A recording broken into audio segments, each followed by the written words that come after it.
ہم جو حج کو جاتے ہیں، مسلمان جو حج کو جاتے ہیں، حج کے دوران مینا میں رہتے ہیں، ابراہیم علیہ السلام سے وابستگی کا ثبوت دیتے ہیں،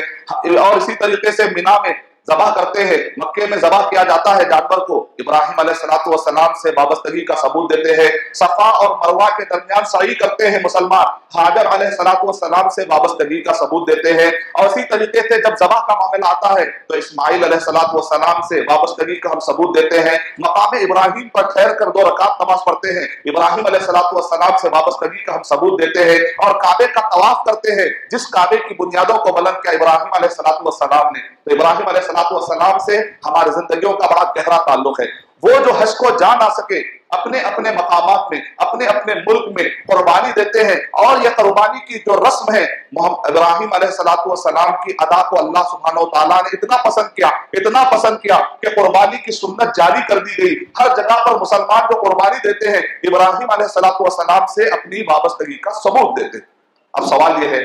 وہ آدمی جس کے پاس پیسہ نہیں حج کو جا نہ سکا، وہ آدمی جس کے پاس پیسہ نہیں قربانی دے نہ سکا، وہ اپنے آپ سے ابراہیم علیہ السلام کے تعلق کا اظہار کیسے کرے گا؟ تو خوش ہو جائیے، اپنی غربت پر پریشان مت ہوئیے۔ پیسے اگر نہیں ہیں، حالات انسان کے بدلتے رہتے ہیں، اگر حالات ایسے نہیں ہیں کہ قربانی دے نہ سکے، خوشخبری ہے، سنن نبی داؤد کی روایت حدیث نمبر 1810 کے حوالے کے مطابق، اوتیا بکبش، جابر رضی اللہ تعالی عنہ کی روایت کے مطابق کہ نبی اکرم صلی اللہ علیہ وسلم خطبہ دے کر ممبر سے جب اترتے ہیں تو آپ کے پاس ایک مینڈا لایا گیا،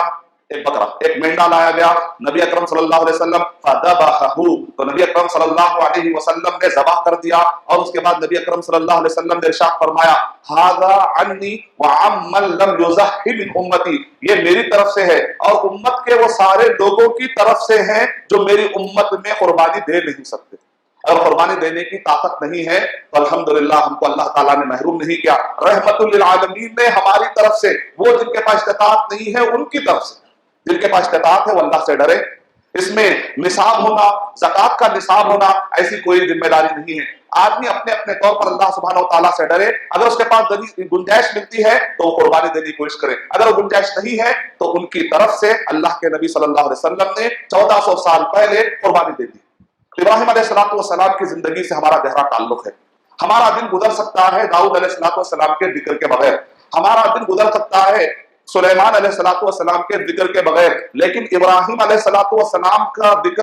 پہ لائے بغیر ہمارا دن گزر ہی نہیں سکتا۔ صحیح بخاری حدیث نمبر 3370 کے حوالے کے مطابق نبی اکرم صلی اللہ علیہ وسلم نے ہم کو ہر نماز میں درود ابراہیمی پڑھنے کا حکم دیا ہے۔ اللہم صلی علی محمد وعلی آل محمد کما صلیت علی ابراہیم وعلی آل ابراہیم انک حمید مجید، اللہم بارک علی محمد وعلی آل محمد کما بارکت علی ابراہیم وعلی آل ابراہیم انک حمید مجید، یعنی درود ابراہیمی کا جب تک ہم ذکر نہیں کریں گے ہماری نماز مکمل نہیں ہوتی۔ شیخ البانی رحمۃ اللہ علیہ نے تو فتویٰ دیا کہ دوسری رکعت میں بھی درود ابراہیمی پڑھنا واجب ہے، صرف چوتھی رکعت میں یا تیسری رکعت میں نہیں بلکہ دوسری رکعت میں بھی قاعدے میں پڑھنا واجب ہے۔ تو درود ابراہیمی ہم بے شمار مرتبہ پڑھتے ہیں، ابراہیم علیہ السلام سے وابستگی کا ہم ثبوت دیتے ہیں۔